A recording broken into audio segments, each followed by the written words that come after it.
Morning, guys.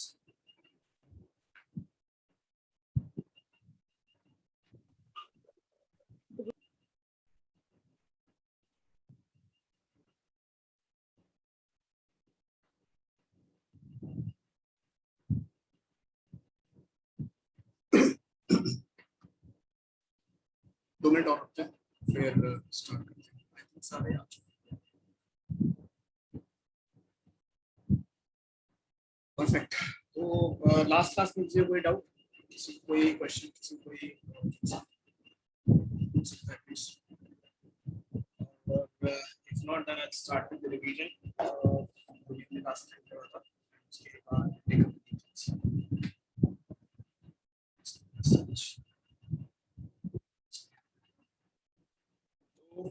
लेके चलते हैं कि लास्ट क्लास में जो हमने जो भी किया था, just first take up that in manner, उसके बाद टेक अप। तो लास्ट क्लास में भी started from what are the essentials of valid offer. तो फर्स्ट इट वाज की लीगल रिलेशन बना रहा होना चाहिए, सर्टेन डेफिनेट होना चाहिए एंड वेग नहीं होना चाहिए, must be communicated to the offering. Second party जो उसको कम्युनिकेट हो, ये नहीं है कि आपने अपने आप बना दिया और अपने आप ही रख लिया, that that will not be considered a valid offer. must be made with a view to obtain assent of the other party। मतलब आपको अदर पार्टी की या assent, मतलब उसको आपको हाँ चाहिए उसकी। ऐसा नहीं होना चाहिए कि आपने कुछ भी दे दिया और उसकी हाँ भी नहीं है, तो that will not be a valid offer। Conditional हो सकता है कि अगर आप ये करेंगे तब भी ऑफर बनेगा, अगर आप आरटीजीएस से पेमेंट करें, एनईएफटी से पेमेंट करें तब वो ऑफर बनेगा। Offer should not contain a term non compliance जिसकी वजह से एक्सेप्टेंस बनी जाएगी। मतलब उसमें ये नहीं होना चाहिए कि अगर आपने एक्सेप्ट नहीं किया तो वो आपके एक्सेप्टेंस बन दी जाएगी, या फिर आपने ऑफर आपका एक्सेप्टेंस मानेंगे कि अगर उसने आपने इस टाइम के अंदर एक्सेप्ट नहीं किया। Silence will not be taken as a yes, it will be taken as a no. आपका ऑफर स्पेसिफिक हो सकता है to a particular group of people and it could be a general at a public at large. Offer आपका express भी हो सकता है, implied भी हो सकता है। एक्सप्रेस क्या एक्सप्लिसिटली एक्सप्रेस कर रहे हैं, इम्प्लाइड मींस कि जो कि अपरेंट होता है कि हाँ ये होगा ही होगा या फिर ऐसा होना ही चाहिए। And the 9th point was जो कि मोस्ट इंपॉर्टेंट था कि आपका कोई भी ऑफर है that is different from the invitation to offer और मेयर कम्युनिकेशन ऑफ ऑफर और कैश लिक्विडिटी और प्रोस्पेक्टस एंड एडवर्टाइजमेंट। या अगर आप कोई भी ऑफर, अगर आप जैसे मैंने एग्जांपल बताया तो ऑप्शन के अंदर एडवर्टाइजमेंट भी आप कह सकते हैं, उसके अंदर आप उसके अंदर इनविटेशन टू ऑफर कह सकते हैं कि आप इनवाइट करते हैं पब्लिक को कि आइए आप अपना ऑफर हमें दीजिए and will then negotiate on it and if all thing goes good that yes. Sir sir आपकी आवाज बीच बीच में धीरे हो जा रही है। आज की तेज आ रही है। तो इट वाज लाइक कि इनविटेशन टू ऑफर और ऑफर अभी ठीक है, आवाज आ अभी ठीक है। यस सर अब ठीक है। ठीक है, तो ऑफर और इनविटेशन टू ऑफर में आपका एक डिफरेंस है कि इनविटेशन टू ऑफर में आप इनविटेशन भेजते हैं, मतलब आप इनवाइट करते हैं to the other party, and offer जो है वो अदर पार्टी आपको देती है एंड उस ऑफर के ऊपर आप नेगोशिएट करते हैं एंड उसके बाद if you guys lands on the same note and if you guys lands on the same page then वो इनविटेशन टू ऑफर आपका ऑफर बनता है, then it goes into an agreement और then ultimately becomes a contract if other things fulfilled. ठीक है, उसके बाद हम लोगों ने पढ़ा था इसमें acceptance, what is acceptance and acceptance कब मानी जाएगी कि एक्सेप्टेंस कब हो चुकी है in case of offeror and in the case of offeree. ठीक है, तो एक्सेप्टेंस का जो सबसे बड़ा जो प्रॉब्लम जो आता है हमको एक्सेप्टेंस में इन जनरल लाइफ के अंदर भी अगर हम कहें तो अगर पार्टी फिजिकली प्रेजेंट है सामने सामने तो उस केस में एक्सेप्टेंस की प्रॉब्लम नहीं आती है, बट एक्सेप्टेंस की प्रॉब्लम आती है जब पार्टीज आपकी फिजिकली प्रेजेंट नहीं होती है, which means that one party can not see another party, which means कि वो एक रिमोट एरियाज में है, वो अपने अपने एरियाज में है। तो अब उसमें अगर आप प्रपोजल देती है, फॉर एग्जांपल अगर ए पार्टी जो है वो अगर प्रपोजल देता है to the B party, then B party का ये जब ये माना अब उसमें है कि अगर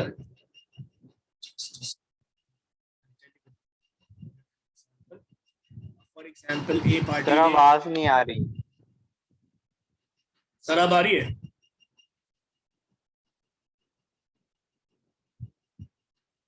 आपके यहाँ भी इशू है सर, आपके साइड पे इंटरनेट पे इशू है, बाकी सबको आ रही है। अब अगर ना आए तो बताइएगा। जैसे दो पार्टीज हैं, one is A party and another one is B party, and A ने अगर ये प्रपोजल दिया है बी को, तो ये बी का कब माना जाएगा कि बी ने एक्सेप्ट किया? अगर ये लोग फिजिकली प्रेजेंट है then at the same time आपका प्रपोजल एक्सेप्ट हो जाएगा।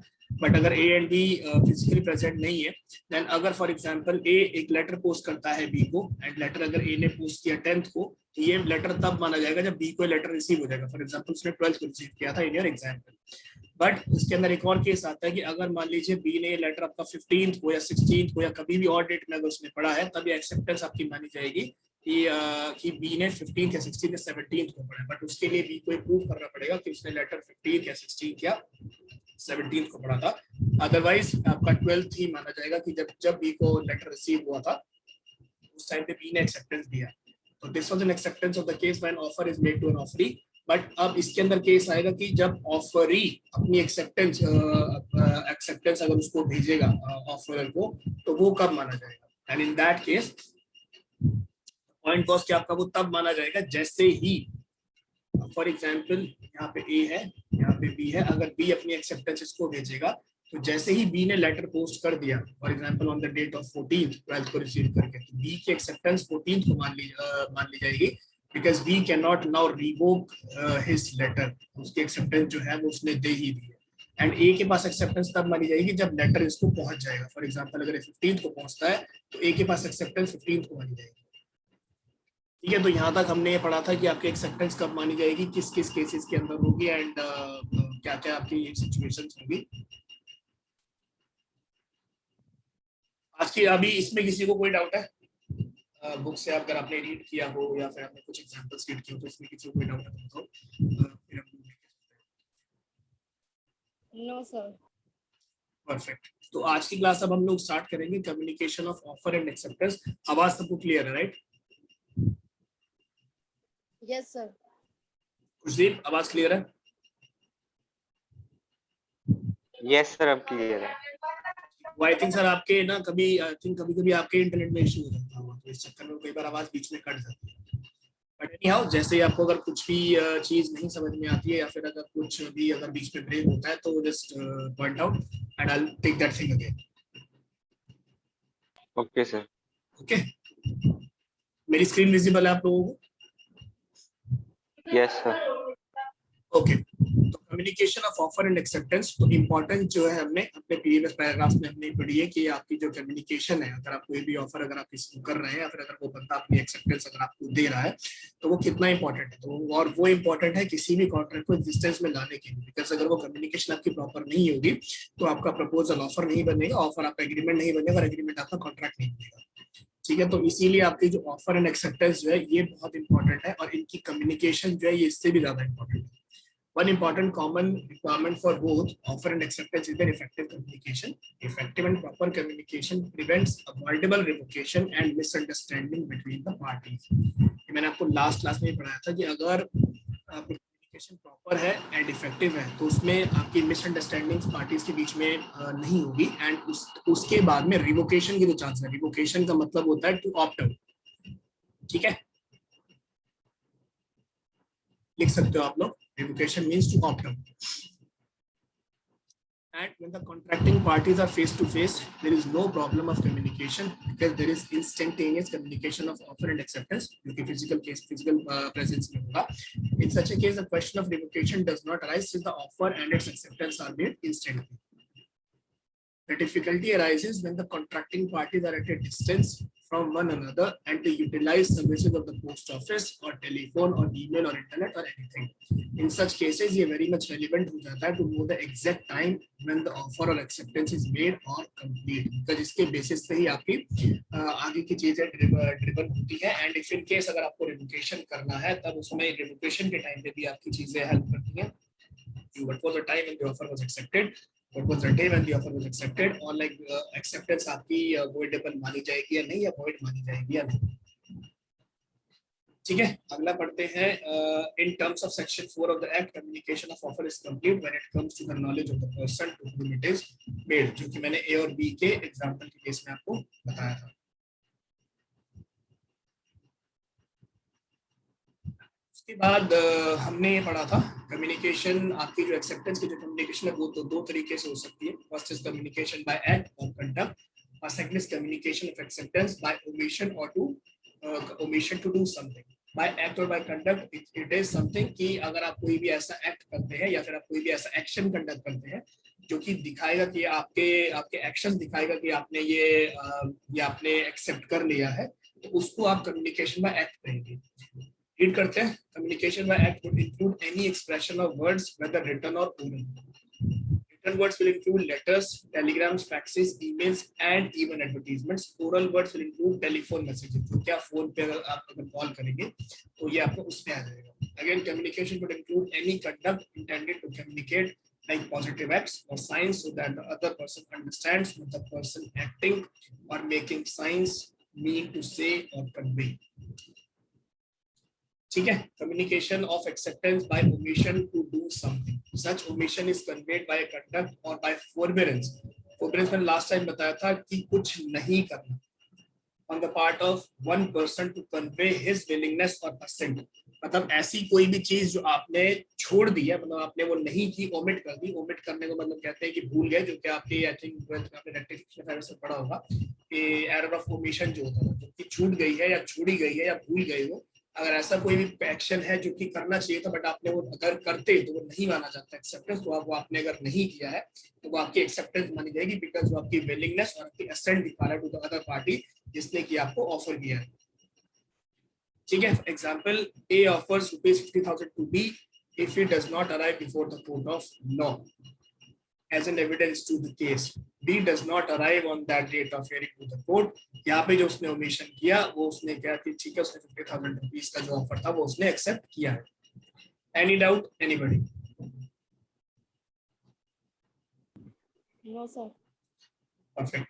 Communication of acceptance by conduct. For instance, delivery of goods at a price by a seller to a willing buyer will be understood as a communication by conduct to convey acceptance. Similarly, one need to explain why one boards a public bus. जो last time भी आपको class में बताया था कि अगर आप एक पब्लिक बस अगर आप बोर्ड करते हैं तो दैट मीन्स कि उसने आपको ऑफर किया, अगर आप उसके अंदर चढ़ते हैं आपका जो एक्शन है या फिर आपका जो एक्ट है, जो कंडक्ट आपने किया है, दैट इज सिंपली ग्लोरीफाइंग कि आपने जो बस ने आपको जो ऑफर किया गया, you can board us and will take you to the destination you want, तो वो आपने ऑफर एक्सेप्ट कर लिया. सिमिलरली अगर आप वेइंग मशीन पे अगर आप स्टैंड होते हैं जो just to measure your weight and other things and height and weight, तो वहाँ पे वो आपको ऑफर कर रही है, एंड अगर आप उस पे जाके अगर आप खड़े हो जाते हैं तो वो भी आपका एक एक्शन दिखाता है कि आपने उसमें ऑफर किया और आपने उसको एक्सेप्ट कर लिया.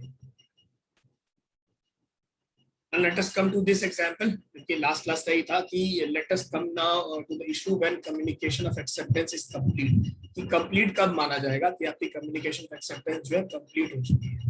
In terms of section 4 of the act, it is complete as against the proposer and as against the acceptor. Proposer हो गया आपका जो offerer होता है वो, acceptor होगा आपका जो offeree है जिसको ऑफर किया गया है. When it is put in the course of transmission to him so as to be out of the power of the acceptor to withdraw the same. आप A और B का एग्जांपल याद करो. A ने B को किया था, B ने इसको जब ऑफर बाय पोस्ट, अगर B ने इसको 14 तारीख को अगर इसने पोस्ट कर दिया अपना लेटर, तो A की टर्म्स में जो एक्सेप्टेंस है वो आपकी 14th को मान ली जाएगी, because B can not revoke it. ठीक है. And as against the acceptor, और B के केस में कब मानी जाएगी, जब A को लेटर रिसीव हो जाएगा, तो 16th को मानी जाएगी. इसमें कंफ्यूजन है इसमें?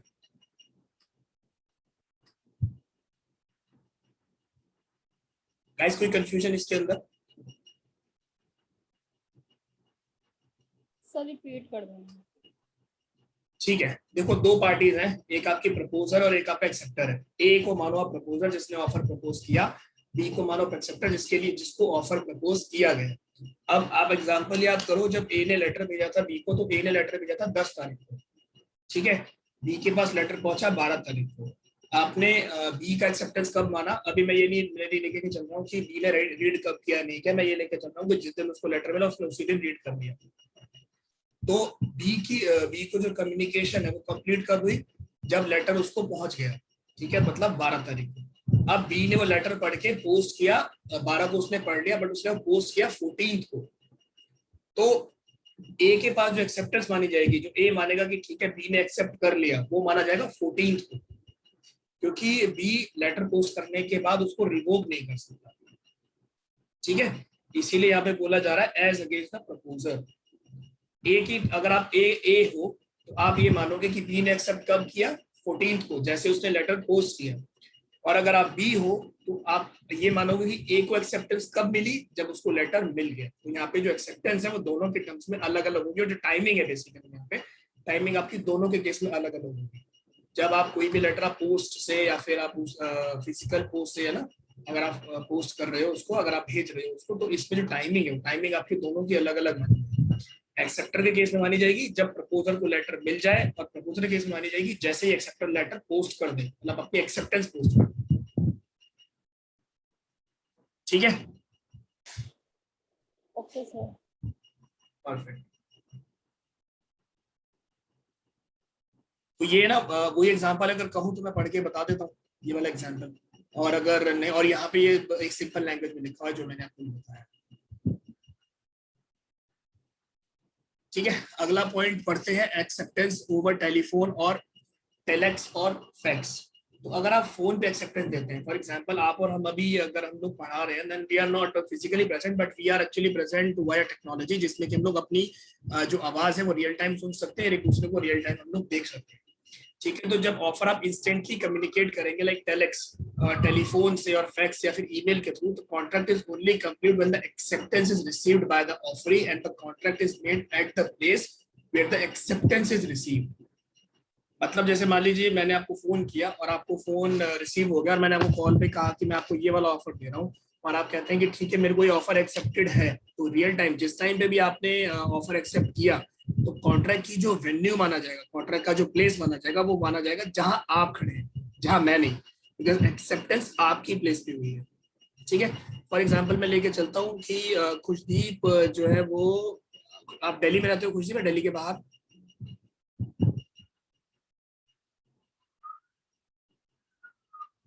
आवाज आ रही है मेरी? हाँ जी सर, आ रही है। आप दिल्ली में रहते हो, दिल्ली के बाहर? बाहर सर। ठीक है, तो चलो जस्ट एन एग्जांपल लेके अगर हम चले कि फॉर एग्जांपल हम लोग दिल्ली में और आप दिल्ली के बाहर हैं। ठीक है, मैंने आपको कॉल किया, मैंने आपको एक ऑफर दिया और आपने ऑफर एक्सेप्ट किया फोन पे। ठीक है, कि आपने कहा कि ठीक है sir, I am accepting this offer. तो जैसे ही आपने वो ऑफर एक्सेप्ट किया तो एक्सेप्टेंस मानी जाएगी एट योर प्लेस, और जो कॉन्ट्रैक्ट भी जो बनेगा वो एट योर प्लेस बनेगा, मतलब जो बेसिकली प्लेस माना जाएगा कॉन्ट्रैक्ट का, वो आपका प्लेस माना जाएगा। ठीक है, जहाँ पे एक्सेप्टेंस रिसीव हुई है। In case of call drops and disturbances in the line, there may not be a valid contract. अगर जैसे आप जो कहते हो कि सर आवाज नहीं आ रही है या फिर आवाज धीरे आ रही है, आवाज कट के आ रही है, तो अगर ऐसा कुछ होता है तो उस केस के अंदर आपके जो वैलिड जो कॉन्ट्रैक्ट है वो वैलिड नहीं माना जाएगा। Communication of special conditions. Sometimes there are situations where there are contract with special conditions. These special conditions are conveyed tacitly. Tacitly का मतलब होता है सर implied, मतलब आप उसको ऐसी कंडीशंस हैं वो जो कि ना भी बताओ तब भी वो मानी जाएंगी, तो टेसिटली का मतलब होता है इम्प्लाइड, आपने वो इम्प्लाइड है ही है। And the acceptance of these conditions are also conveyed by the offeree again tacitly और without him even realizing it. मतलब अगर कुछ स्पेशल कंडीशंस हैं तो वो स्पेशल कंडीशंस आपको बतानी पड़ेंगी। दी स्पेशल कंडीशंस आपने अगर इम्प्लाइडली अगर उसमें बता दिए तो वो आपके एक्सेप्टेंस मानी जाएगी इन कंडीशंस की। अगर ऑफरी को आपने ऑफरी को कन्वे कर दिया और ऑफरी ने अगर ऑफर को कन्वे कर दिया, अगर ऐसी कोई कंडीशंस है जो कि अपनी होनी ही होगी। एग्जांपल के तौर पे, where a passenger undertakes a travel, the conditions of travel are printed at the back of the ticket. Sometimes these special conditions are brought to the notice of the passenger, sometimes not. In any event, the passenger is treated as having accepted the special condition the moment he bought his ticket. ठीक है, जैसे अगर आप Gmail में भी अगर आप login करते हैं तो वो आपको कहते हैं कि आपको ये कंडीशन एक्सेप्ट करनी पड़ेगी, टर्म्स एंड कंडीशन आप एक्सेप्ट करते हैं। तो अगर आप कंडीशंस पढ़ते हो और अगर आप या फिर आप कंडीशन नहीं भी पढ़ते हो, जैसे ही आप उसके अंदर लॉगिन करने के लिए टिक इन द बॉक्स करते हो तो ये माना जाता है कि आपने कंडीशंस पढ़ी हैं और आपने कंडीशंस एक्सेप्ट की। तो ये चीज होती है कि आपने कंडीशन मानी जाती है कि आपने कंडीशंस एक्सेप्ट की ही। When someone travels from one place to another by air, it could be seen that special conditions are printed at the back of the air ticket in small letters. In a non-computerized train ticket, even these are not printed. Sometimes these conditions are found to have been displayed at the notice board of the airline's office, which passengers may not have to have cared to read. The question here is whether these conditions can be considered to have been communicated to the passengers of the airlines, and can the passengers be treated as having accepted the conditions? Answered the question is in the affirmative and was so held in Mukul Datta versus Indian Airlines case. जहाँ पे कि passenger ने travel किया था from Delhi to Kolkata by air and the ticket board conditions in fine print but such terms and conditions should be reasonable. Again same example है, अगर ticket के पीछे कंडीशंस लिखी हुई है उसको ये माना जाएगा कि आपने प्रॉपर्ली पढ़ लिया है। अगर कंडीशंस नहीं लिखी हुई है तो एयरलाइन के जो नोटिस बोर्ड है उस पर वो कंडीशंस लिखी होगी, आप वहां भी अगर नहीं पढ़ते हैं तो ये माना जाएगा कि वो आपने कंडीशंस पढ़ी हैं एंड आपने वो कंडीशंस को एग्री किया है और उसके बाद ही आपने जो भी एयरलाइन है या ट्रेन है जो आपने बोर्ड किया है एंड यू हैव ट्रैवल। ठीक है, अगला एग्जांपल चलते हैं। Where launderer gives his customer a receipt for clothes received for washing. The receipt carries a special condition are to be treated as having been duly communicated to the customer and therein a tacit acceptance of these conditions implied by the customer's acceptance of the receipt. Basically जैसे ही आप अपने कपड़े laundry के लिए देके आते हो तो आपको एक स्लिप मिलती है, उसमें स्लिप में आपकी उसकी कंडीशन वगैरह सब कुछ लिखी होती है कि मान लीजिए अगर 15 दिन में कपड़े नहीं लिए तो कपड़ों की गारंटी नहीं है और आपको इस डेट तक कपड़े लेने हैं, ये वाला प्राइस है और बाकी सारी चीजें। उसमें नीचे छोटा सा कंडीशन भी लिखा होता है जो मैंने आपको बताया कि 15 दिन में अगर नहीं लिए तो गारंटी नहीं ली जाएगी। तो अगर कस्टमर उस रिसीट को एक्सेप्ट कर लेता है तो ये माना जाएगा कि उसने वो कंडीशंस पढ़ी हैं और उस स्पेशल कंडीशंस को उसने एग्री किया है। तो उस ये वो वाले केसेस।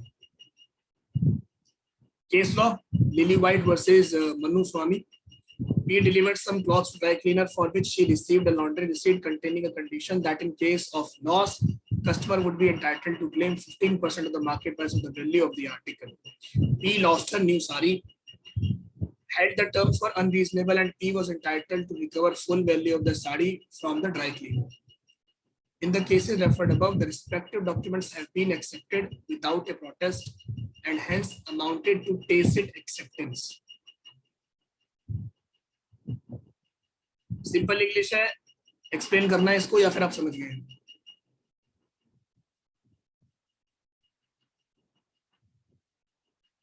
क्लियर है। Okay. Standard forms of contracts. It is well established that a standard form of contract may be enforced on another who is subjectively unaware of the contents of the document, provided the party wanting to enforce the contract has given notice. Simple language है, मत पढ़ना, it's not important.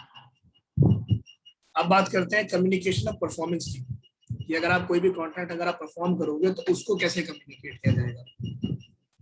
तो हमने यहाँ पे communication of proposal तो हमने पहले पढ़ लिया कि वो कंप्लीट कैसे होगा एंड कब उसकी नॉलेज में आएगा। The person to whom it is meant as regards acceptance of the proposal, the same would be viewed from two angles, from the point of view of proposer, from the point of view of acceptor himself. Performance कौन करेगा? Acceptor करेगा and proposer करेगा। From the point of view of proposer, when the acceptance is put into a course of transmission, when it would be out of the power of the acceptor. From the point of view of acceptor, it would be complete when it comes to the knowledge of the proposer. ये वही है कि अगर B ने letter post किया 14th को, तो अगर आप A के पॉइंट ऑफ व्यू से देखोगे तो 14th को परफॉर्मेंस कंप्लीट हो गई, और जब A ने लेटर एक्सेप्ट किया 16th को, तो B के पॉइंट ऑफ व्यू से अगर देखोगे तो 16th को परफॉर्मेंस कंप्लीट। ठीक है,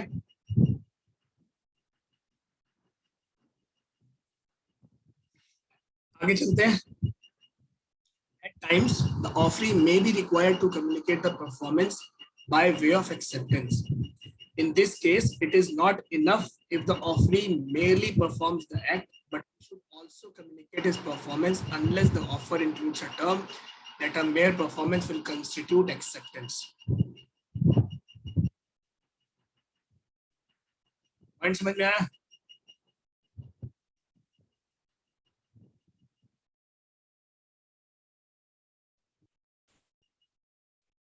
अंदर ये कह रहा है कि at the times offering may be required to communicate the performance by way of acceptance. कई बार जो ऑफरी है उसको ऐसा कुछ एक्शन करना पड़ेगा जिससे कि उसकी एक्सेप्टेंस दिखे। इन दिस केस आप अगर कुछ सिर्फ अपनी परफॉर्मेंस अगर कर देते हैं, ठीक है, अगर आपको कोई एक्ट अगर आपको करना था और आपने वही सिर्फ कर दिया, तो ये नहीं माना जाएगा किसी किसी केसेस के अंदर कि आपने जो अपनी परफॉर्मेंस की थी वो आपने फुलफिल कर दी। आपको उसको कम्युनिकेट भी करना पड़ेगा। Unless the offer includes a term that a mere performance will constitute acceptance. The position was clearly explained in the famous case law of Carlyle versus Carbonic and Smoke Ball Company. In this case, defendant is sole proprietary concern manufacturing a medicine which was a carbonic ball whose smoke could be inhaled through the nose to cure influenza, cold and other connected ailments. Issued an advertisement for sale of his medicine. Advertisement में भी उसमें 100 pound का आपका reward था, $100 का, sorry, to any person जिसको influenza हो जाए after using the medicine. Mrs. Carnell bought these smoke balls and used them as directed but contracted influenza. मतलब उन्होंने दवाई लिया, दवाई के बाद भी उनको जो कोल्ड हो गया. It was held that Mrs. Carnell was entitled to a reward of $100 as she had performed the condition for acceptance. Smoke ball company ने कहा था कि आप हमारी दवाई लीजिए और आपको कोल्ड नहीं होगा, इन्फ्लुएंजा नहीं होगा. और कैरलेल जो मिसेस कैरलेल जो थी, उन्होंने वो दवाई ली बट उनको फिर भी इन्फ्लुएंजा हो गया. तो स्मोक बॉल कंपनी की जो कंडीशन थी वो कैरलेल को करनी ही पड़ती. अगर वो नहीं करती तो आप ये नहीं कह सकते कि सिर्फ आपने वो चीज लेके अगर आपने अपने पास रख ली है तो आपकी जो परफॉर्मेंस है वो आपकी पूरी नहीं मानी जाएगी अनलेस एंड अनटिल वो आप कंडीशन फुलफिल करते हैं. यहाँ पे कंडीशन जो फुलफिल करने का जो क्राइटेरिया था दैट वाज कि जब कैरलेल उस दवाई को लेती जो कि उसने लिया. Further, as the advertisement did not require any communication of compliance of the condition, it was not necessary to communicate the same. The court thus in process laid down the following 3 important principles. ये आप important principles जरूर समझ लेना और थोड़ा सा याद कर लेना. Offer to be capable of acceptance must contain a definite promise by the offerer that he would be bound provided the terms specified by him are accepted. अब यहाँ पे लेके चलो कि इन्फ्लुएंजा अगर होगा तो $100 मिलेंगे, तो ये उसकी एक ये कंडीशन थी. दूसरी कंडीशन थी an offer may be made either to a particular person और to the public at large. उसने पब्लिक एट लार्ज को ऑफर दिया था कि अगर किसी को भी होता है तो उसको $100 मिलेंगे. और तीसरा, an offer is made in the form of a promise in return for an act, the performance of that act even without any communication thereof. जहाँ पे उसने कहा था कि अगर आपको हमारी दवाई लेके इन्फ्लुएंजा अगर होता है तो हम आपको $100 देंगे, और जो कि उसको हुआ था. तो उसमें कार्नेल के लिए जरूरी नहीं था कि वो उनको उस कंपनी को जाके बोलती कि हाँ भाई तुमने जो कहा था वही मेरे को हुआ है. तो उसने कैरन ने अगर सीधा कोर्ट ऑफ लॉ के अंदर उनको अगर सू किया, सू में से अगर उसने केस किया तो ये वैलिड माना जाएगा और उसकी जो एक्सेप्टेंस है इन चीज कार्बोनिक्स एंड स्मोक बॉल कंपनी के ऊपर एक्सेप्टेंस भी वैलिड मानी जाएगी. एनी डाउट किसी को अभी तक कुछ भी तो बताओ, मैं दोबारा एक्सप्लेन करता हूं. सर इसमें फर्स्ट और सेकंड पॉइंट में डिफरेंस क्या है? सर फर्स्ट पॉइंट आपका कह रहा है an offer to be capable of acceptance must contain a definite promise. ठीक है, मतलब जैसे स्मोक बॉल कंपनी ने एक प्रॉमिस किया था कि अगर आपको हमारी दवाई खाने के बाद जुकाम होता है तो आपको $100 मिलेंगे. ठीक है, तो यहाँ पे जो है ना ये प्रॉमिस है. एक यहाँ पे 3 चीजें पढ़ो. एक प्रॉमिस किया था और वो कंडीशन से बाउंड था कि अगर ऐसा कुछ होगा तो $100 मिलेंगे. दूसरा जो है कि आप ऑफर एक पर्टिकुलर पर्सन या पर्टिकुलर ग्रुप ऑफ पर्संस या फिर पब्लिक एट लार्ज को कर सकते हैं. फॉर एग्जाम्पल आप 6 लोग यहाँ पे प्रेजेंट हो, मैं अगर एक ऑफर या तो मैं आपको करता हूँ आशु तो आप एक पर्टिकुलर पर्सन हो गए, मैं आप 6 को करता हूं तो आप पर्टिकुलर ग्रुप ऑफ पर्सन हो गए, और मैं अगर आपको मिला के बाकी मतलब एक पब्लिक एट लार्ज को अगर मैं करता हूँ which means I do not even know कि मैंने किस किस को ऑफर वो किया हुआ है. मतलब मेरा जो ऑफर है फ्लोट हो रहा है मार्केट के अंदर. फॉर एग्जाम्पल अगर आप घर बेचने अगर जाते हो, ठीक है, तो अगर आप घर बेचते हो तो आपका जो ऑफर है वो फ्लोट होता है मार्केट के अंदर. यू डोंट नो आपने किसको ऑफर किया है. बट अगर कोई भी पब्लिक में से अगर आता है आपका घर लेने के लिए तो वो कोई भी जो बंदा है ना वो पब्लिक एट लार्ज में से आ रहा है. तो एट पब्लिक एट लार्ज का मतलब ये कि आपको नहीं पता कि आपने किसको किया, बट वो एक बहुत बड़े ग्रुप ऑफ पीपल्स को है. ठीक है, ये डिफरेंस है. पहले में आपका डेफिनेट प्रॉमिस है और प्रॉमिस से बाउंड है आपका जो ऑफर है, और दूसरे में वो है कि ऑफर आपने किसको किया है, ऑफरी कौन है सर. ओके सर, ठीक है. अब आगे बात करते हैं revocation of offer and acceptance कि अगर आपने ऑफर कुछ किया और आपने एक्सेप्टेंस अगर दी तो उसको आप रिवोक कैसे कर सकते हो, व्हिच मींस कि आप उसको वापस कैसे ले सकते हो. In terms of section 4, communication of revocation, that is proposal or its acceptance is complete. वो कब complete मानी जाएगी? As against the person who makes it, when it is put into a course of transmission to the person to whom it is made, so as to be out of the power of the person who makes it. For example, जैसे मान लो मैंने आपको offer किया और मैंने वो letter लिख के पोस्ट कर दिया, तो जो रिवोकेशन की जो पावर है वो मेरे हाथ से जा चुकी है, क्योंकि मैं अब उस पोस्ट को वापस नहीं ला सकता। ठीक है, as against the person to whom it is made when it comes to his knowledge. जैसे ए ने बी को एक लेटर लिखा घर बेचने के लिए, और वो लेटर उसने बाय पोस्ट सेंड किया, तो ए के पास जो रिवोकेशन की पावर है वो खत्म हो गई जैसे उसने लेटर पोस्ट किया। बी के पास खत्म होगी वो जब उसको लेटर मिलेगा।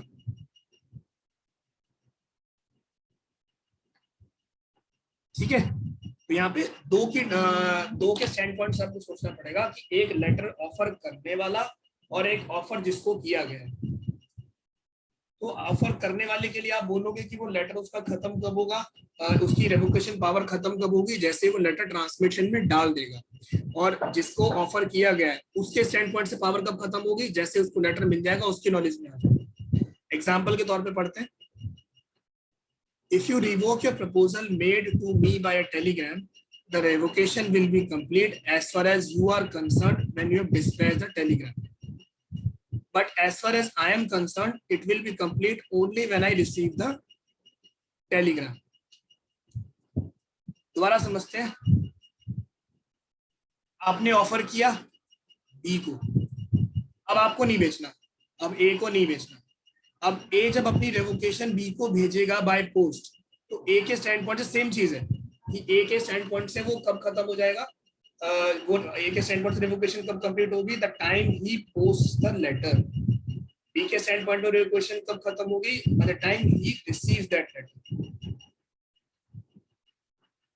कोई डाउट है इसके अंदर तो मैं नहीं तो मैं दोबारा समझूंगा। क्लियर है सर। क्लियर है, इसको ऐसे समझो, जब आपने ऑफर किया था और जब बी ने एक्सेप्टेंस भेजी थी, तो बी के पार्ट पे वो कब खत्म हुई थी, मतलब बी के पार्ट पे वो एक्सेप्टेंस कब मान ली गई थी, जैसे ही बी ने लेटर पोस्ट किया।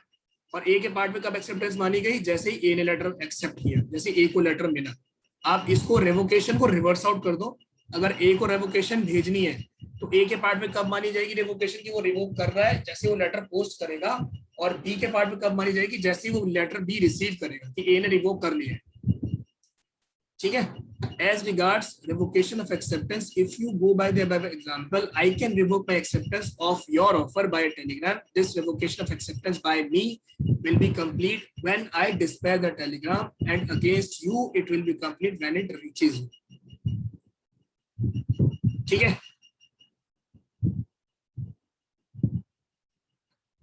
अगला but the important question for consideration is when the proposal can be revoked. आप प्रपोजल को रिवोक कब कर सकते हो, and when can an acceptance be revoked.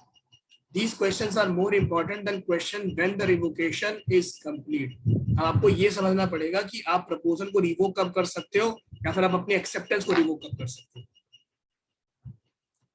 Ordinarily, the offerer can revoke his offer before it is accepted. If he does so, the offeree cannot create a contract by accepting the revoked offer. Example के तौर पे समझो, मैंने ए ने 10 तारीख को एक letter post किया बी को, वो लेटर पहुंचने में 2 दिन लगेंगे, ए के पास वो लेटर 12 तक पहुंचेगा। सडनली ये को रियलाइज होता है कि नहीं, मेरे को ऑफर नहीं करना चाहिए था, वो 11 तारीख को एक रेवोकेशन का लेटर भेज देता है। तो जैसे वो रेवोकेशन का लेटर भेजेगा तो ए की साइड से रेवोकेशन कंप्लीट हो जाएगी। ठीक है, कि उसने ऑफर को रिवोक कर दिया। एग्जाम्पल पढ़ते हैं, if the bidder at an auction sale may withdraw his bid before it is accepted by the auctioneer by fall of hammer. Rohit Sharma का एग्जाम्पल लेना, उसने कहा था कि 10 लाख इसका बेस प्राइस है, और उसने कहा था कि ठीक है आप 10 लाख में खरीद सकते हो। मुंबई इंडियंस की अगर नीता अंबानी उसको खरीदने वाली है, और खरीदने से पहले अगर ऑक्शनर जो है, जो हैमर लेके जो खड़ा होता है उसको बेचने के लिए, अगर वो ऑफर रिवोक कर लेता है कि that I am not selling him in 10 lakhs or 10 crores as the case may be, तो वो ऑफर रिवोक हो जाएगा before it is being accepted by the offeree. ठीक है, an offer may be revoked by the offerer before its acceptance even though he had originally agreed to hold it open for a definite period of time. So long as it is a mere offer, it can be withdrawn whenever the offerer desires. Acceptance से पहले आपको revoke करना पड़ेगा, acceptance जैसे अगर हुए तो आप रिवोक नहीं कर सकते।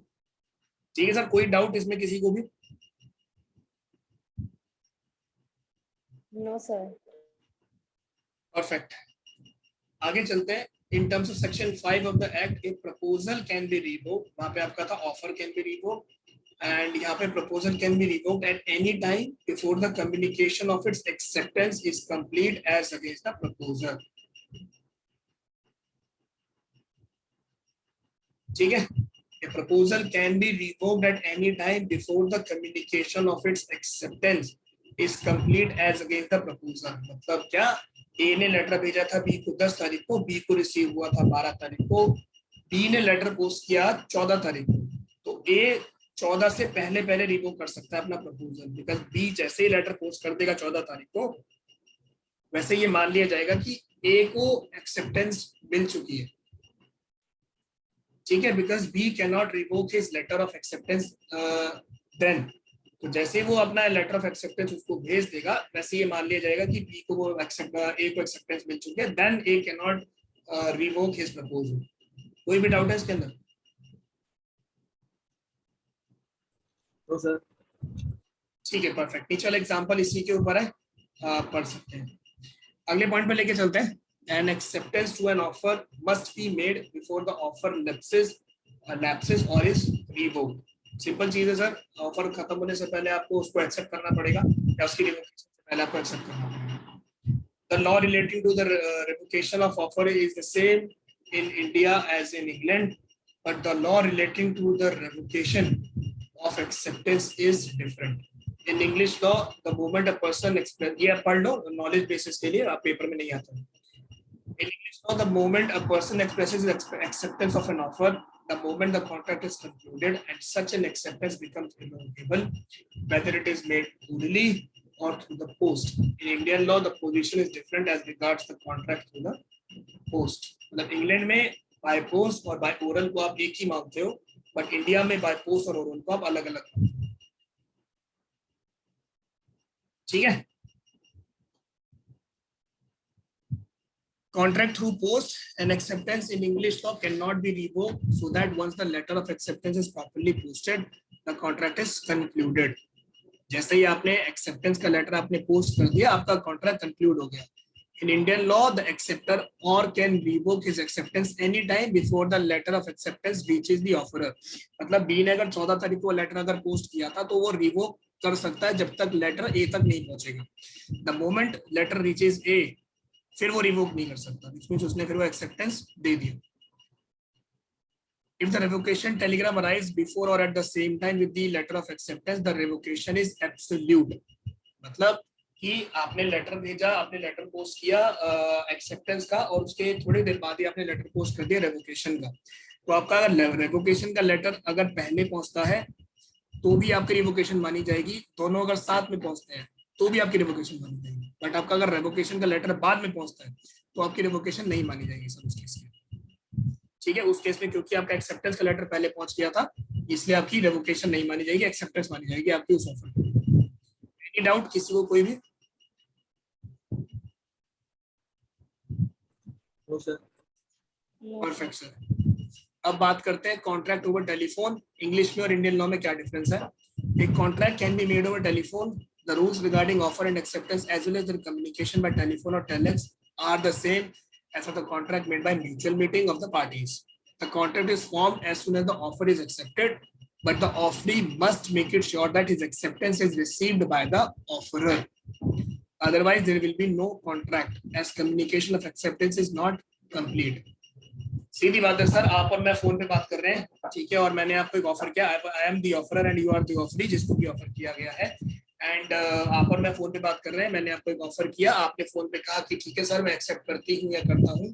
अगर आपकी बीच में कॉल ड्रॉप हो गई, अगर आपकी आवाज मेरे तक प्रॉपर नहीं पहुंची और फिर मैंने फोन काट दिया, ठीक है, या फिर आपने फोन काट दिया बोल के और मैंने फोन काट दिया बिना सुने, तो वो ऑफर कंप्लीट नहीं माना जाएगा क्योंकि आपकी एक्सेप्टेंस मेरे पास अभी तक नहीं पहुंची।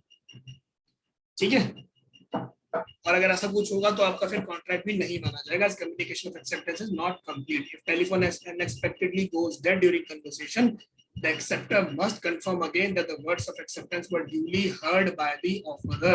अगर हमारा मेरा फोन अगर डेड हो जाता है या फिर आपका फोन अगर डेड हो जाता है तो आप मेरे को कॉल करके ड्यूली पूछोगे, ठीक है, आप मेरे को फोन करके पूछोगे कि सर मैंने जो आपको बोला था वो आपको आवाज आई है या नहीं आई है, मैंने जो ऑफर एक्सेप्ट किया है वो मेरा ऑफर एक्सेप्टेंस की आपको चीज पता लगी या नहीं पता लगी, ठीक है। किसी को कोई doubt? No sir. Perfect. Revocation of proposal otherwise than by communication. When a proposal is made, the proposer may not wait indefinitely for its acceptance. The offer can be revoked otherwise than by communication or sometimes by lapse.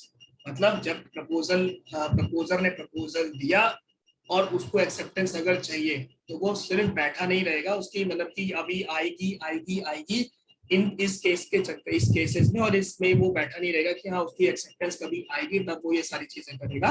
अगर एक certain time period of time अगर lapse हो जाता है आपका तो वो offer तब भी आपका रिवोकेशन माना जाएगा, वो रिवोक कर दिया जाएगा, ठीक है। Modes of revocation of offer by notice of revocation.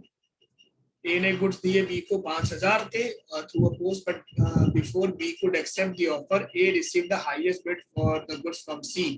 So A revoked the offer to B by informing B over the telephone and sold goods to C.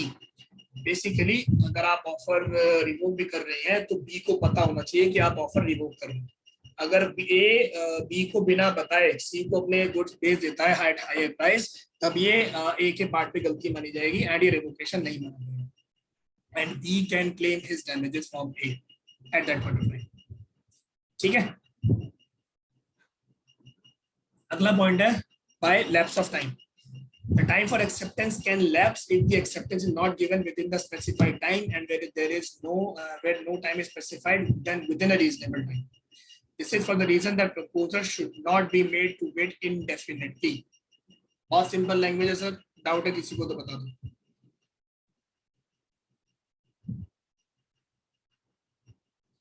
ठीक है, I will take silence as a no. अगला point है by non-fulfillment of condition precedent. When the acceptor fails to fulfill a condition precedent, precedent का मतलब होता है sir कि अगर कोई भी कंडीशन उसके अंदर प्रेजेंट है तो अगर वो कंडीशन फुलफिल करने में एक्सेप्टर फेल हो जाता है तब भी आप ऑफर को रिवोक कर सकते हो। The principle is laid down in section 6 of the act. The offerer, for instance, may impose certain conditions such as executing a certain document or depositing certain amount as earnest money.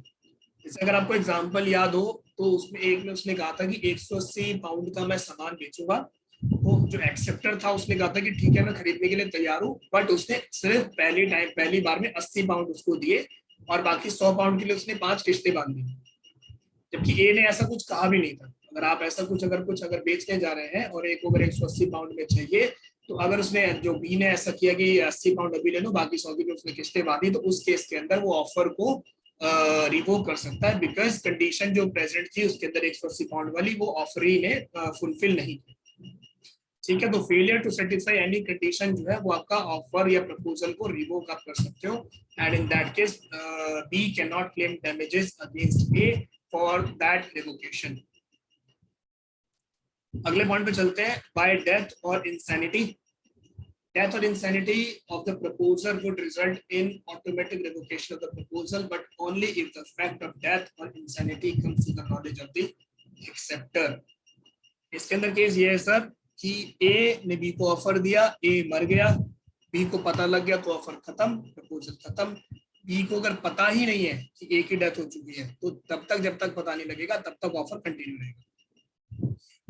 अगला point है bye counter offer. ए ने B को offer किया कि 10 लाख की property बेचूंगा, B ने कहा कि नहीं 8 की खरीदूंगा, तो जैसे ए ने बी को किया और बी ने जैसे काउंटर ऑफर मारा तो ए का ऑफर लैप्स हो गया, ए का ऑफर रिवोक कर सकता है या रिवोक हो जाएगा।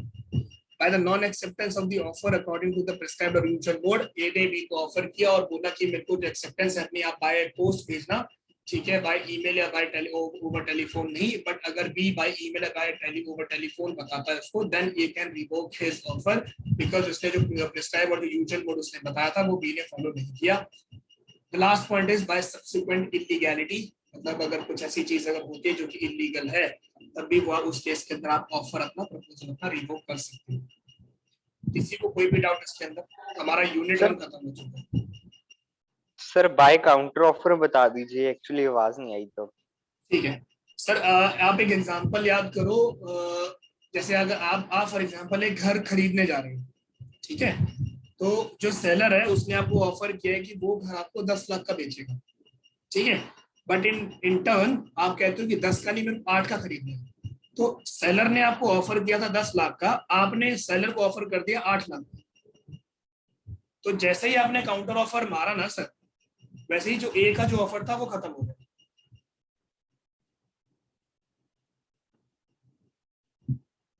Any doubt sir?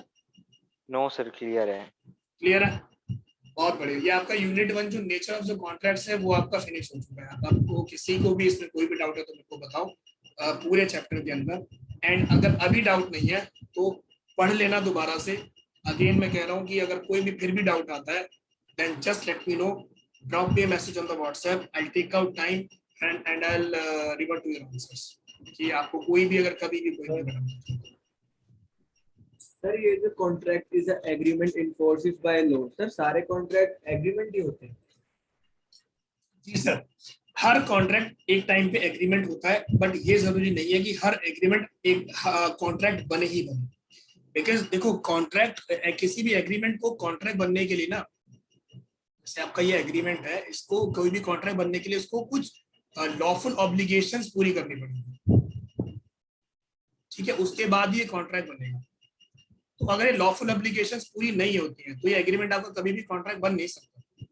बट अगर ये पूरी हो जाती है तो ये आपका कॉन्ट्रैक्ट बन जाएगा। उसको ऐसे समझो कि पहले आपने ऑफर किया, उसके बाद वो मतलब पहले आपने प्रपोजल दिया, प्रपोजल के बाद वो ऑफर बना, ऑफर के बाद वो एग्रीमेंट बना, एग्रीमेंट के बाद जब उसके अंदर लीगल जो एलिमेंट्स थे जब वो सारे के सारे फुलफिल हो गए, उसके बाद वो कॉन्ट्रैक्ट बना। तो every contract was once an agreement, but every agreement will be a contract. That is not a surety. Okay sir. इसके अलावा कोई डाउट?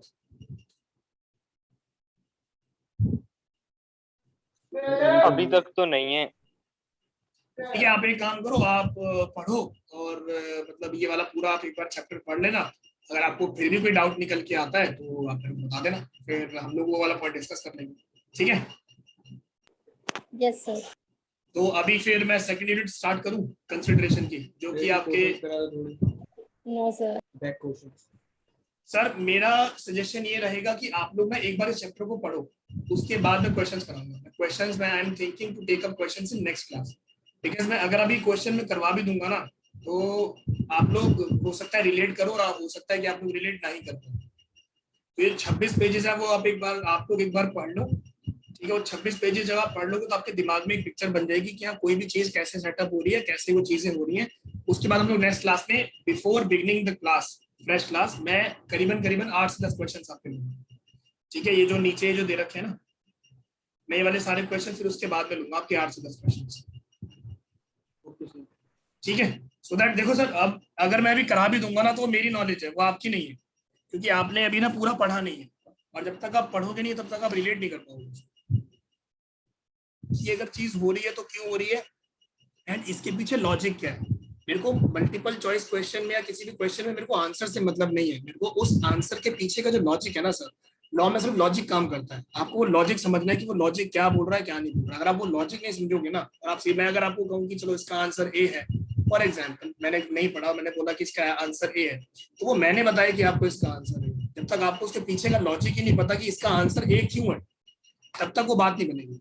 और वो लॉजिक आपको पता लगेगा जब आप वो प्रॉपर पूरा पढ़ लोगे, उसको उस चीज को पढ़ के आओ, उसके बाद ही आप रिलेट कर पाओगे। क्योंकि इसके अंदर क्या होगा ना सर, एक थ्रेड से बाकी थ्रेड्स जुड़ रहे होंगे आपके आगे आने वाले। तो अगर यहाँ पे एक फाइनल थ्रेड है तो इसके भी ये वहां यहाँ पे थ्रेड जुड़ रहे होंगे, इसके थ्रेड यहाँ जुड़ रहे होंगे, इसके थ्रेड यहाँ जुड़ रहे होंगे। तो वो बहुत जरूरी है कि आप वो थ्रेड्स अपने कनेक्ट कर पाओ, आप वो डॉट्स अपने कनेक्ट कर पाओ। तो आप एक बार पढ़ लो, उसके बाद हम लोग नेक्स्ट क्लास में before beginning my fresh lecture मैं एक बार आपका ये 10 क्वेश्चन सिखाऊंगा आपको, और उसके बाद बाकी के जो क्वेश्चन है वो आप कर लेना। अगर फिर भी कुछ डाउट आते हैं तो हम और क्वेश्चन चेकअप कर लेंगे, अगर फिर भी कुछ और नहीं आते हैं तो और फिर क्वेश्चन चेकअप कर लेंगे, ठीक है? बट उसके बाद मैं लॉजिक आपको बताऊंगा, क्योंकि देखो आंसर तो आपके यहाँ पे भी लिखे होंगे ना, तो देख के मैं आपको अभी बताऊं कि सर ये इसका आंसर ये है, इसका आंसर ये है, इसका आंसर ये है, बट उसके पीछे लॉजिक क्या है, आंसर ये क्यों बना, वो बहुत जरूरी है, ठीक है सर? Okay sir. ठीक है, तो आपने लोग रेस्ट लेना चाहते हो या फिर मैं यूनिट 2 स्टार्ट करा दूं? No sir. स्टार्ट नहीं कराऊं या करा दूं? करा दो सर। मत कराओ। एक गोला करा दो, एक गोला मत कराओ। ओवर भी दे देता हूँ, छोटी सी यूनिट है, ज्यादा बड़ी है नहीं। ठीक है सर, सबसे पहले समझो कि कंसिडरेशन होती क्या है। कभी भी आप एक कॉन्ट्रैक्ट के अंदर एंटर करते हो तो आपको कॉन्ट्रैक्ट की जो सबसे पहली चीज जो मैंने बताई थी, जो एक essential element of the contract होता है, one of the essential element of the contract होता है कंसिडरेशन, जो कि होती है आपकी लीगल कंसिडरेशन और लॉफुल कंसिडरेशन। कंसिडरेशन बोलो तो वो होती है आपकी मनी, कि अगर आप कोई भी कॉन्ट्रैक्ट अगर कर रहे हो तो उसके अगेंस्ट में आप क्या दोगे। ठीक है, व्हाट विल बी कि किसके बेसिस पे वो कॉन्ट्रैक्ट आपको फुलफिल करोगे आप। फॉर एग्जाम्पल आपके और हमारे बीच में कॉन्ट्रैक्ट हुआ है तो उसमें कंसिडरेशन है, क्योंकि कंसिडरेशन है आपकी फीस। हम लोग आपको क्लासेस दे रहे हैं और आप हमको बदले में कंसिडरेशन दे रहे हो, that is in form of fees. ठीक है, तो अब हमारे और आपके बीच में कॉन्ट्रैक्ट बना हुआ है। तो ये वाला जो यूनिट है इसके अंदर हम लोग ये पढ़ेंगे कि कंसिडरेशन क्या है, उसकी मीनिंग्स एंड डेफिनेशन, उसके बाद legal rules regarding valid consideration, third rule of no consideration no contract, मतलब अगर कंसिडरेशन नहीं है तो कोई कॉन्ट्रैक्ट नहीं है, and fourth is doctrine of privity of contract with exception, मतलब अगर आपका कोई कंसिडरेशन इन केस अगर नहीं है तो वो आपका कॉन्ट्रैक्ट वैलिड कब कैसे होगा, तो उसकी कुछ एक्सेप्शंस हैं जब वो कॉन्ट्रैक्ट वैलिड माना जाएगा, अदरवाइज नहीं। ठीक है, तो अभी अगर हम लेके चले, consideration is an essential element of a valid contract with which no single promise will be without which no single promise will be enforceable। ये वर्ड याद करो कि मैंने आपको बताया कि कंसिडरेशन जो एक बहुत इंपॉर्टेंट पार्ट है किसी भी कॉन्ट्रैक्ट को वैलिड बनाने के लिए। अगर कंसिडरेशन नहीं है उसके अंदर तो वो कॉन्ट्रैक्ट आपका वैलिड नहीं माना जाएगा। It is a term used in the sense of quid pro quo. Quid pro quo का मतलब होता है सर समथिंग इन रिटर्न, कि अगर मैंने आपके लिए कुछ किया है तो आप भी मेरे लिए कुछ कर रहे हैं। Having a double aspect of a benefit to the promisor and a detriment to the promisee, it has to be really understood in the sense of some detriment as envisaged by English law। Envisage का मतलब होता है जो implement किया गया या फिर जो बताया गया English law के। In this unit, we shall try to understand the concept of consideration and also the legal requirements regarding the consideration। ठीक है, स्टार्ट करते हैं कंसिडरेशन। थोड़ा सा कराऊंगा, ज्यादा नहीं, 4-5 पेज में आज कराऊंगा आपको, सो दैट कि आप पूरा पिछला वाला जो कॉन्ट्रैक्ट आप उसको रिवाइज करके आता ना, और इसके 4-5 पेज आप करके आता। तो पहली क्लास में मैं टेकअप करूंगा आपके क्वेश्चंस, जो भी एमसीक्यूज हैं आपके, उनके पीछे के लॉजिक्स, और उसके बाद हम लोग फिर फ्रेश स्टार्ट करेंगे जो कंसिडरेशन आपका बन जाएगा उसको। तो कंसिडरेशन क्या होता है? Consideration is the price agreed to be paid by the promisee for the obligation of the promisor.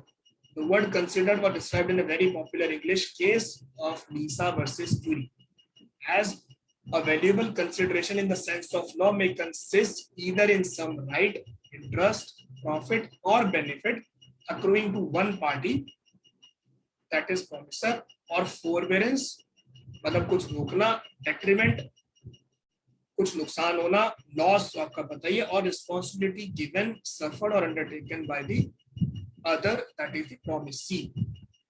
Hindi में समझो, बहुत सिंपल लैंग्वेज में, दो पर्सन्स हैं ए और बी। ये है सेलर, ये है बायर। इसके लिए कंसिडरेशन होगा अगर ये गुड्स इसको देगा, और इसके बदले में जो ये पैसे देगा, इसके लिए ए के लिए कंसिडरेशन है वो।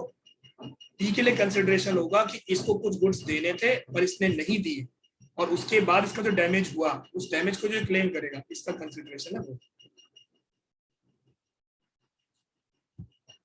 ठीक है, कोई doubt? No sir. Perfect. Line भी अगर आप पढ़ो तो प्रोमिसर कह रहा है कि may consist of any right, interest और प्रॉफिट और बेनिफिट, जो कि पहली पार्टी को हो रहा है, दैट इज प्रोमिसर को, वो उसका कंसिडरेशन है। Forbearance, detriment, loss or responsibility given, suffered or undertaken by the other, वो उसका consideration है। Section 2D define the consideration as follows: when at the desire of the promisor, the promisee or any other person has done or abstained from doing, abstained मतलब रोकना, from doing or does or abstains from doing or promises to do or abstain from doing something, such an act or abstinence or promise is called consideration of the promise. दोबारा से पढ़ो sir, law की language है, एक एक करके पढ़ेंगे. When at the desire of the promiser, promisor की मर्जी के लिए या प्रोमिसर की इच्छा के अनुसार प्रोमिसी या कोई और बंदा कुछ करता है या कुछ होने से रुकता है, ठीक है, कुछ करने से रुकता है, और डज और एब्सटेन्स फ्रॉम डूइंग, ठीक है. डन का मतलब या तो कर दिया या करने वाला है, या promises to do या प्रॉमिस कर रहा है कि वो करेगा, या फिर प्रॉमिस कर रहा है कि वो नहीं करेगा, कोई ऐसा एक्ट, तो उस एब्सिस्टेंस को या प्रॉमिस को आप कंसिडरेशन कहोगे उस प्रॉमिस के बदले. समझ में आई लैंग्वेज क्या लिखी हुई है? थोड़ी टिपिकल है, धीरे धीरे पढ़ लो, एक बार समझ में आ जाएगी.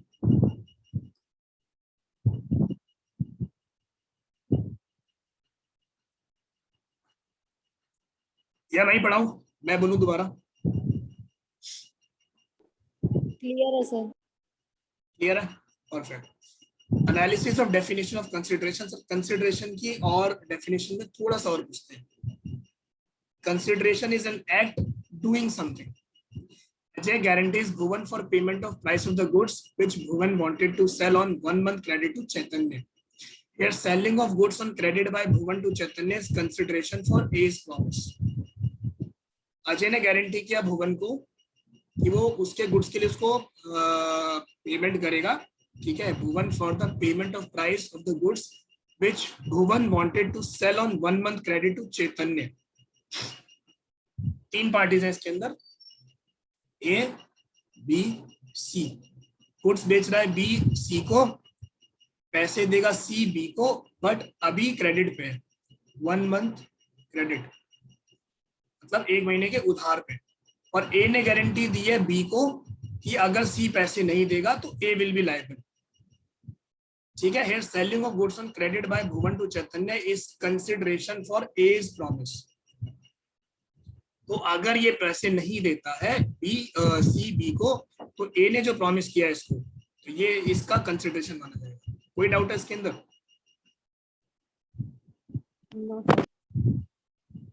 परफेक्ट. अगला वाला अगर बात करें, A college promises students who will score 95%, who will score above 95% for the job in MNC. Consideration need not to be monetary. And the promise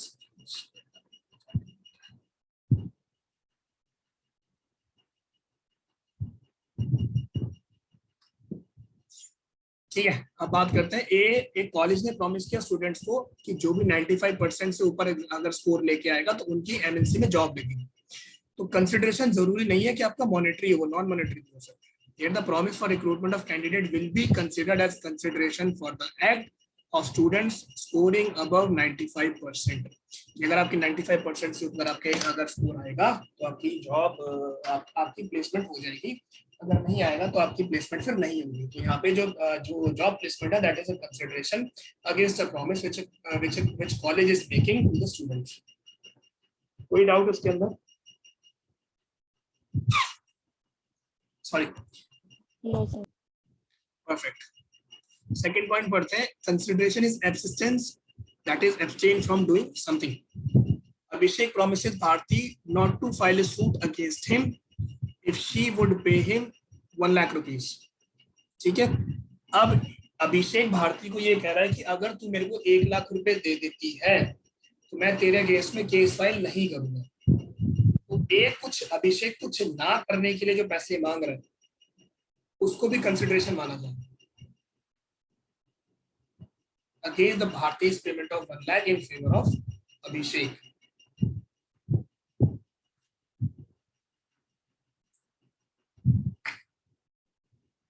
ठीक है.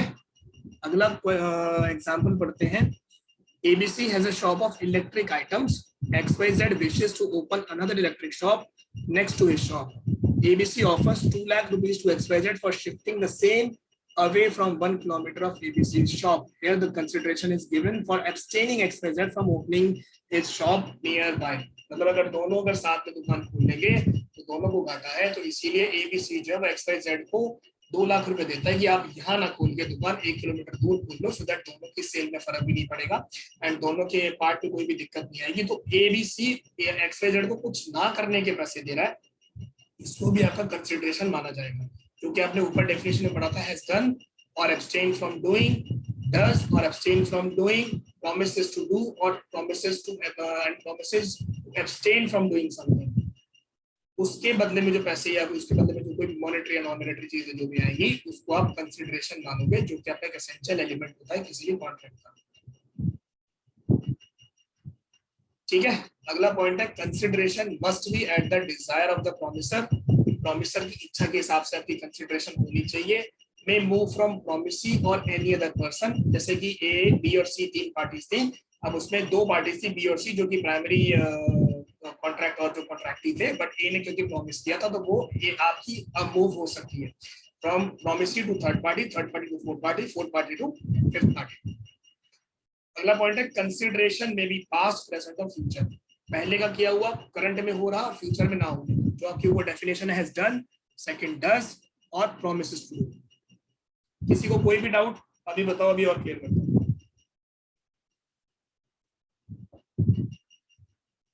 Anybody? No, sir. Perfect. Thus from above it can be concluded consideration is equals to promise slash performance that parties exchange with each other. Form of consideration, कुछ benefit हो सकते हैं, कुछ right हो सकते हैं, कुछ प्रॉफिट हो सकते हैं टू वन पार्टी, और कुछ डैमेजेस हो सकते हैं, कुछ लॉस हो सकता है, कुछ रुकावट हो सकती है टू द अदर पार्टी। ठीक है, अगला पॉइंट है लीगल रूल्स रिगार्डिंग कंसिडरेशन, जो हमने यहाँ पढ़े थे, अब हम यहाँ पढ़ते हैं। Consideration must move at the desire of the promisor. Consideration must be offered by the promisee or the third party at the desire or the request of the promisor. This implies a return element of the consideration. Contract of marriage in consideration of promise of settlement is enforceable. समझ में नहीं आया होगा, दोबारा पढ़ते हैं। Consideration must be offered by the promisee or the third party at the desire or request of the promisor. For example, A ने B को कोई गुड्स अगर बेचने हैं तो A ने अगर प्रॉमिस किया है गुड्स को कि वो B को प्रॉमिस किया है कि A कहता है कि मैं तेरे गुड्स बेचूंगा B, एंड उसके बदले में B अगर उसको कोई पैसे अगर देता है तो वो जो डिजायर है वो एक ही है कि वो गुड्स बेचना चाहता है, बट बी उसको पैसे देगा, इसलिए वो जो है ये आप कह रहे हो कि consideration must be offered by the promisee. तो प्रॉमिसी कहता है कि 1 लाख रुपए मैं दूंगा, तो कंसिडरेशन ऑफर की प्रॉमिसी ने, बट उसमें जो डिजायर थी और जो रिक्वेस्ट थी वो एक ही थी कि ए उसमें गुड्स बेचने वाला था, इसीलिए बी ने कहा कि मैं तेरे को जो भी पैसे हैं मैं दूंगा, जो बी ने कहा कि मैं तेरे को पैसे दूंगा। एग्जाम्पल के तौर पर समझो, इन दुर्गा प्रसाद वर्सेस बलदेव डिफेंडेंट, बलदेव जो है ना इसमें, दुर्गा प्रसाद इसमें डिफेंडेंट है, इनके ऊपर केस हुआ था, और जो पी है वो प्लेंटिफ है, मतलब इन्होंने केस किया था। Defendant promise to pay to P a certain commission on articles which would be sold through their agency in a market. Market was constructed by P at the desire of the C and not at the desire of the D. So D was bound to pay as it was without consideration and hence void. समझ में आया किसी को?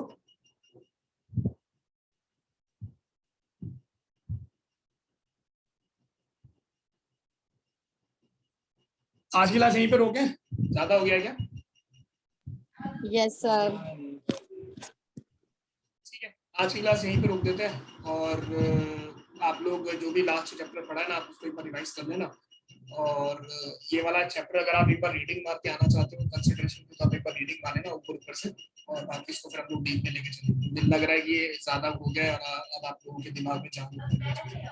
Sir इसको दोबारा से explain कर दीजिए प्लीज। सर अगली क्लास में कर देंगे, आई थिंक ना मैक्सिमम जो बच्चे हैं उनके दिमाग में जाने, अगली क्लास में दोबारा से इसको लेके चलेंगे।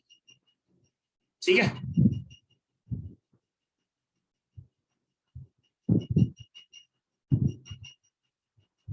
ठीक है सर, तो एक काम कर रहे हैं, आज की क्लास हम लोग यहीं पे वाइंड अप कर रहे हैं, और आप लोग अपने वो कॉन्ट्रैक्ट वाले जो नेचर ऑफ कॉन्ट्रैक्ट्स, आप उस यूनिट को एक बार अच्छे से पढ़ के आ जाओ, उसको लॉजिकली समझ लो। उसके बाद पहले हम लोग वो क्वेश्चंस टेकअप करेंगे, उसके बाद अगर कुछ डाउट्स आएंगे तो we will take up the doubts, and if not then if everything is okay, फिर हम लोग कंसल्टेशन करेंगे।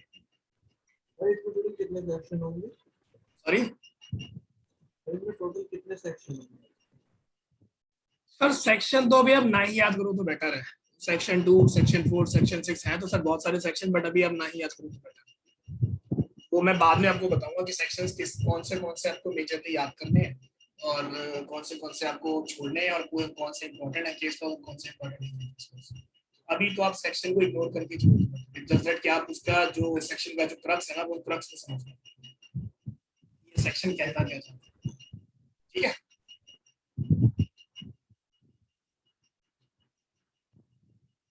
तो अभी हम वाइंड अप करते हैं, फिर मिलते हैं नेक्स्ट क्लास में। ठीक है, बाय सर।